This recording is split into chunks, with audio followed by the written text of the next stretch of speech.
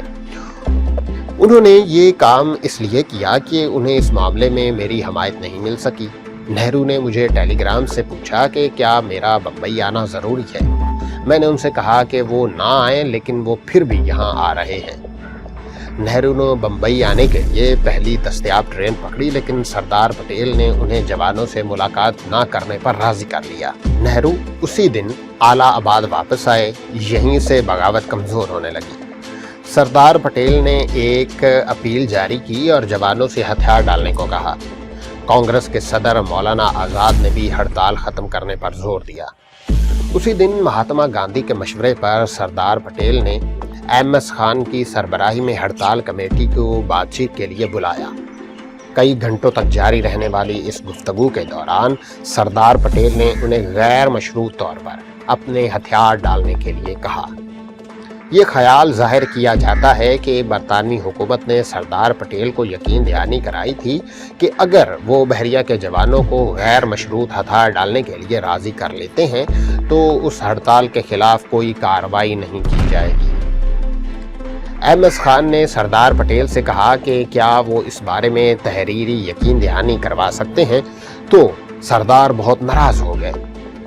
سردار نے میز پر زور سے ہاتھ مارتے ہوئے کہا، جب آپ کو میری باتوں پر یقین نہیں تو میری تحریری یقین دہانی کا کیا معنی رہ جاتا ہے۔ آخرکار 23 فروری کو صبح 6 بجے بغاوت کرنے والے بحریہ جوان سفید جھنڈے لے کر اپنے جہازوں پر پہنچے۔ ایم ایس خان نے اعلان کیا کہ وہ موجودہ بدقسمت حالات میں کانگریس نے ہمیں ہتھیار ڈالنے کا مشورہ دیا ہے۔ ہم انگریزوں کے سامنے نہیں بلکہ ہم وطنوں کے سامنے ہتھیار ڈال رہے ہیں۔ حکومت نے ہمیں یقین دلایا ہے کہ ہمارا استحصال نہیں کیا جائے گا۔ ہتھیار ڈالنے کی دستاویزات کو حتمی شکل کمیونسٹ رہنما موہن کمار نے دی تھی، لیکن انگریزوں نے سردار پٹیل اور بحریہ کے جوانوں سے کیا ہوا وعدہ پورا نہیں کیا۔ 23 فروری کو ہتھیار ڈالنے والے 400 جوانوں کو، جنہیں انگریزوں نے بغاوت کا سرگنا قرار دیا تھا، گرفتار کر کے مولند کے قریب حراستی کیمپ میں بھیج دیا گیا۔ ان میں ایم ایس خان اور مدن سنگھ بھی شامل تھے۔ وہاں بھی ان کے ساتھ بہت برا سلوک کیا گیا۔ بعد میں ان افراد کو ملازمت سے برطرف کر دیا گیا۔ ہر بحریہ کے جوان کو اپنے گھر جانے کے لیے ریلوے اسٹیشن تک چھوڑا گیا۔ انہیں ایک طرف کا تیسرے درجے کا ریلوے ٹکٹ دیا گیا۔ ان کی وردی کو پہنچنے والے ہر نقصان کا ہرجانہ ان کی تنخواہ سے کاٹ لیا گیا۔ گھر جاتے ہوئے انہیں تنبیہ کی گئی کہ اگر کبھی بمبئی کا رخ کیا تو ان کی خیر نہیں۔ بحریہ کے ان جوانوں کو بہت سے دکھ ہیں، اس لیے وہ آزاد ہونے کے بعد بھی انڈین رہنماؤں نے ان کا خیال نہیں رکھا۔ ایک جوان نے سوال اٹھایا، ہمیں ہتھیاروں سے لڑنے کی تربیت دی گئی تھی، ہمارے لیے چرخے سے لڑنا ممکن نہیں تھا۔ ایک سابقہ آفیسر اپنی کتاب میں لکھتے ہیں کہ انہوں نے نہ صرف بحریہ کے ان جوانوں کا رہنما بتا کر گرفتار کیا گیا بلکہ ملازمت سے بھی برطرف کر دیا گیا۔ دوسری جنگ عظیم کے بعد جہاں جواہر لال نہرو نے انڈین نیشنل کانگریس کے جوانوں کے خلاف جاری مقدمے کی سماعت میں ان کی مدد کے لیے برسوں بعد اپنی وکالت کا کالا کوٹ زیرتن کیا، وہیں انگریزوں کے خلاف بغاوت کا بغل بجانے ان بحریہ کے جوانوں کو نہ تو بحال کیا گیا اور نہ ہی انہیں مجاہد آزادی کا درجہ دیا گیا۔ انہیں ایک طرح سے فراموش کر دیا گیا۔ ان کے کاموں کو ہندوستانی تاریخ میں وہ مقام نہیں مل سکا جس کے وہ حقدار تھے۔ ہمارے چینل کو سبسکرائب کر کے بیل آئیکن پر ضرور کلک کریں۔